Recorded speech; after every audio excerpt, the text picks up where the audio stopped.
खियाबान फिरदौसी पर पड़ने वाला शिगाफ वासा ने जुबानी जमा खर्च में मुकम्मल कर दिया। वासा का अमला सामान छोड़कर मामूली मिट्टी डालकर मौके से गायब हो गया। वासा डायरेक्टर जौहर टाउन, एक्जियन, एसडीओ समेत कोई भी साइट पर मौजूद नहीं है। बैरियर रखकर गड्ढे में थोड़ी सी रेत डालकर काम अधूरा ही छोड़ दिया गया। क्यों इस हवाले से कोई पेशरफ्त नहीं हुई, इस हवाले से बात कर लेते हैं दुर्रे नायाब से। जी दुर्रे नायाब। जी बिल्कुल, ये हाई प्रोफाइल रोड है और अब ये वज़ीर आला का रूट भी डिक्लेयर है। खियाबान फिरदौसी से आगे फिर पाइन एवेन्यू जाती उम्र तक ये रूट जो है बहुत ही अहमियत का हामिल है।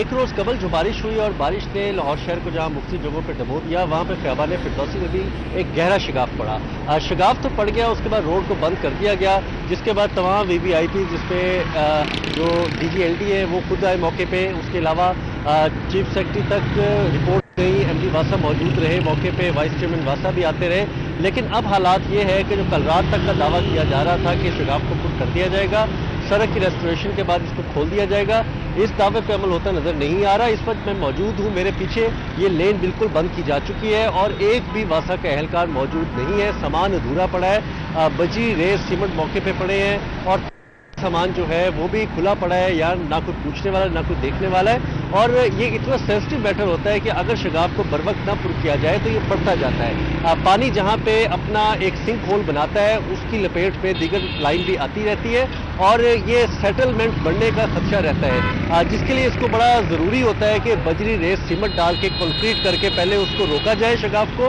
फिर शिगाफ को मट्टी डाल के पुर किया जाए, जिसके ऊपर बजरी सीमेंट कंक्रीट डाल के एक लेयर डाली जाए और उसके बाद कारपेटिंग की जाए। लेकिन यहाँ पे ऐसा कुछ दिखाई नहीं दे रहा। गुज़िश्ता रात भी एक प्रेस रिलीज जारी करवाई गई कि इसको पुर कर दिया जाएगा रातों रात, लेकिन अब तक ऐसा कुछ नहीं हो रहा। ताहम शहरियों को ट्रैफिक की रवानी में काफ़ी मुश्किलात का सामना है। मेन खियाबान फिरदौसी शौकत खाने की तरफ जाने वाली ट्रैफिक के लिए एक लाइन मुकम्मल तौर पर बंद है। जी ठीक है, बहुत शुक्रिया। हमारे साथ दुर्रे नायाब थे, तफसीलन अपडेट कर रहे थे। जायदादों की रजिस्ट्रियों के 47,000 से ज्यादा केसेस इल्तिवा का शिकार होने का इंकशाफ हुआ है। कायमा कमेटी बराए कानून साजी और प्राइवेटाइजेशन ने रजिस्ट्रीज के ज़ेरे इल्तिवा केसेस का नोटिस ले लिया है। कायमा कमेटी बराए कानून साजी और प्राइवेटाइजेशन के 7वें इजलास में बोर्ड ऑफ रेवेन्यू के हुक्काम का इंकशाफ। मजीद डिटेल्स जान लेते हैं, हमारे साथ राव दिलशाद हुसैन हैं। जी राव दिलशाद, आगाह कीजिएगा। बिल्कुल जी, लाहौर समेत सूबा भर के डिस्ट्रिक्ट में जो शहरी ज़राई रिहायशी और कमर्शियल अराजी ख़रीदते हैं उनकी रजिस्ट्रियों का मामले तकरीबन 6 लाख से ज़ायद ट्रांजैक्शंस जो हैं वो सालाना होती हैं। ताहम 47,000 रजिस्ट्रीज़ के ऐसे केसेस थे जो कि पेंडिंग थे, जिस पर जो कायमा कमेटी बराए कानून साजी व प्राइवेटाइजेशन है, ना सिर्फ उसने नोटिस लिया बल्कि पंजाब हुकूमत को सिफारिशात अरसाल की गई हैं कि जो रजिस्ट्रार के इख्तियारात हैं और रजिस्ट्री पास करने के, वो इख्तियारात मुतल्लिका तहसीलदार और नायब तहसीलदार को तफवीज़ कर दिए जाएँ ताकि जो रजिस्ट्रियों का जो ज़ेर इल्तवा केसेस हैं वो जल्द से जल्द निपटाए जा सकें, क्योंकि 47,000 से ज़ायद ऐसे केसेस थे जो कि इल्तवा का शिकार होने का इंकशाफ हुआ, जिस पर कायमा कमेटी बराए कानून साजी व प्राइवेटाइजेशन ने अपनी सिफारिशात पंजाब हुकूमत को अरसाल की हैं। और ख़ास तौर पर जो है वो 3 अजला जिनमें गुजरावाला, साहिवाल और मुल्तान के रजिस्ट्रार्स के इख्तियारात जो है वो पहले मरहले में तहसीलदार और नायब तहसीलदार को मुंतकिल करने की सिफारिशात की गई हैं। आपको बताएं कि कमेटी ने यह भी कहा है कि क्योंकि इसमें रेवेन्यू का भी मामला है और रेवेन्यू भी केसेस ज़ेर इल्तवा होने से रेवेन्यू भी नहीं बढ़ पाता, तो अब ना सिर्फ इससे पंजाब के ख़जाने में जो तयशुदा अमाउंट होती है रेवेन्यू की, ना सिर्फ वो बढ़ेगी बल्कि शहरियों को भी ये सहूलत होगी कि उनकी रजिस्ट्री बर वक्त जो है वो उनके नाम पर ना सिर्फ पास कर दी गई है बल्कि उसका इंतकाल भी जो है उनके नाम पर हो चुका है। तो बुनियादी ऑब्जेक्टिव इसका यही है कि जल्द अज जल्द तमाम जो केसेस हैं जिनकी तादाद 47,000 से ज़्यादा है निपटाया जा सके। ठीक है राव दिलशाद, बहुत शुक्रिया। PC लाहौर राफे हैदर की ज़ेर सदारत 14 अगस्त की तैयारियों के हवाले से अहम इजलास हुआ। हुजूरी बाग में होने वाली मरकजी तकरीब की मेहमान खुसूसी वज़ीर आला पंजाब होंगी।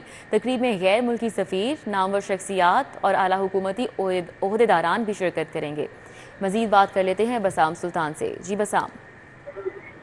जी बिल्कुल, DC लाहौर राफे हैदर की ज़ेर सदारत जो 14 अगस्त है उसकी तैयारियों के हवाले से अहम इजलास हुआ। हजूरी बाग में जो है वो तकरीब मुनक्किद करने का अहकाम जो है वो जारी किए गए हैं, जिसके अंदर इनकी तकरीब के अंदर जो वज़ीर आला पंजाब हैं वो खुद जो है वो शिरकत करेंगी। इजलास में जो है उनकी तस्वीर है, नामवर शख्सियात और आला हुकूमती अफसरान की शिरकत भी जो है वो मुतवक्किल है। इसी तरह जो इजलास है उसमें assistant commissioner CO MC LLD MC और तमाम दीगर जो अलाइज महकमे हैं उनके निजाम में जो है वो शिरकत की। DC लाहौर और एडमिनिस्ट्रेटर जो है उनमें 14 अगस्त की तैयारियों के हवाले से ब्रीफिंग दी।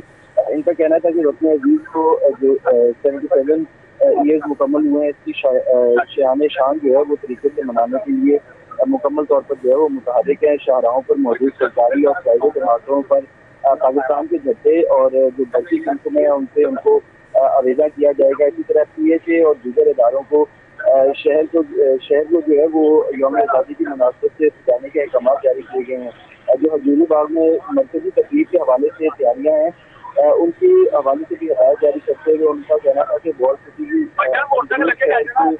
जो 12 दरवाजे हैं उन पर पाकिस्तान के झंडे भी जो है तो लगाए जाएंगे। स्कूलों और कॉलेजों में नात, कौमी नगमा, तकारीर भी जो है वो मुनक्किद की जाएंगी ताकि और इसके साथ साथ जो दीगर महकमे हैं उनको भी अहकाम जारी किए गए हैं कि अपने जो डोमेन जो है वहाँ पर बेहतरीन तरीके से जश्न आज़ादी को जो है वो मनाया जाए। जी ठीक है बसाम, बहुत शुक्रिया। MP मलिक रियाज ने अवामी मसाइल सुनने के लिए खुली कचहरी का इनेकाद किया।